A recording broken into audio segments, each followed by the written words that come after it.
Moving along, we are on the principle of movement in our Principles of Design Scavenger Hunt and Photography Unit number 2 here.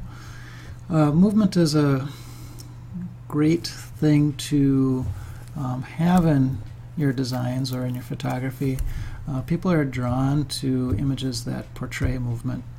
But these are harder to pull off, and especially with our very inexpensive point-and-shoot cameras. But there are some tricks that we can try. On your shot list, I'd like you to put the spin, pan, and blur motion shots. And I'll show you some examples of each. So this is an example of a spin motion shot. To accomplish this, what I mean by accomplishing this, having the background blurred out, just kind of showing motion, but your subject in focus, what you do is you hold the camera out in front of you like a selfie, but then you start spinning around quite quickly. You might have to try it a few times to pull it off, but it is possible to have your face in focus because you have the focus zone on your face, but the background will come out in a blur kind of motion look like that. Another example of that, and another example of that. All right, in this shot, this is the pan motion shot, and what you do is you have somebody run from a distance, and you follow or track with your camera when they start running, and then you keep following with your camera, and when they get to like right in front of you, you take the shot, and then you follow through with your camera, sort of like a golf swing with the camera. So you're tracking, and then you shoot, press the shutter down, and then you follow through with your camera, and you could end up with this effect where the person is in focus. And usually the background is a little bit more blurred than that. Or you can just try to capture their blur. So you just hold the camera in front of you, and you just capture them without moving the camera when they get right in front of you, so you can get them to be blurred like that. So there's those three: the spin, the pan motion, and the blur. All right, let's move on to rhythm and repetition. On your shot list, please put multiple image for shot 21. It's sometimes also called the multiply effect. So we're looking at the result of this.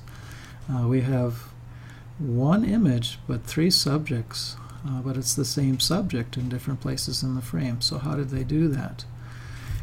Here's another example. We have 4 of the same subject, but the background is the same.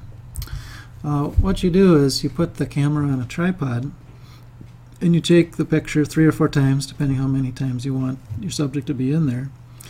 And later in Photoshop, we'll use a couple techniques to reveal each subject, but the background will be the same because you took the picture without moving the camera. That's the key. If you move the camera at all, even slightly, then this won't be as easy to pull off, but you're basically erasing part of the image of one picture to see down to the other image, and since they all have the same background, it doesn't matter. If you erase some of it, you can still see through the bottom, and the background will be preserved. Another reason I like this photo is it tells a story. This one is telling a story of shoveling and blowing all that snow that we had this winter. I like this little story. She's looking for herself. All right, also going onwards here, we're going to go to shot 22. I guess you could say this is related to rhythm and repetition as well. I guess I don't have an example to show you. All I want you to do for number 22 is again try to come up with a pattern, but specifically looking for an example where you're breaking the pattern. And whenever you break a pattern, that creates a focal point. And we've had an example of this in our elements unit in the videos there, so you can go back and check that. But I'd like you to try it again and see if you can come up with something even better. All right, on to the next principle, perspective. Now, a photographer can create the illusion of depth by incorporating lines, leading lines, but they can also use the fact that the camera is really bad at capturing depth. A painter is trying to convince us that there's 3 dimensions in their paintings, and a photographer is usually doing that too. But the fact that a camera tends to flatten the world, a photo is only height and width, there is no 3rd dimension. It's just a trick of perspective and illusion of the composition that makes us think that it's 3D. We can use that to our advantage to create some effects. But first, again, here's an example where the photo creates the illusion of depth because there's that vanishing point out in the distance. We have the leading line of the dock here. So that creates depth, or the impression that this photo is 3-dimensional. Well, there's something called forced perspective. I'd like you to put this down for shot 23. This is using the camera's inability to capture depth and dimension to trick the eye regarding perspective and scale. And you've seen this used in many movies. One of the classic examples of this is the movie Lord of the Rings, where the actors are really of normal height, but in the film, Gandalf and the other characters, they use forced perspective to portray Gandalf as extremely tall and the other characters, the hobbits, as extremely small by using the technique of forced perspective. Well, in this case, we're using forced perspective to try to create the illusion that there's a small miniature person underneath the shoe. And we can accomplish this because the camera tends to flatten our world, so it's not naturally going to see like our eyes do in 3D. And what helps is there are no leading lines leading up to this person, so we can pull this effect off. Here's another one. Looks like he's hanging onto that pencil, but he's really about 20 feet away. It helps to place something close to the camera and then have your person out in the distance.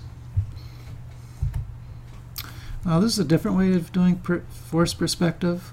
It appears that they're sitting and standing on the brick floor against a cement wall, but they're really lying down on a cement sidewalk, and their feet and legs are on the brick wall. It's just finding the right angle of your camera, turning it this way, and flipping it back into Photoshop or PowerPoint or whatever you're using to display it to make it look like that. This is one of my favorites, using the cubbies down by the cafeteria. He's really lying on the floor, but it appears that he is climbing up this obstacle kind of wall. Here's a trick of the eye involving scale. There's no possible way somebody could be that large. This would involve a little more planning in setting up this kind of shot, or excuse me, composition.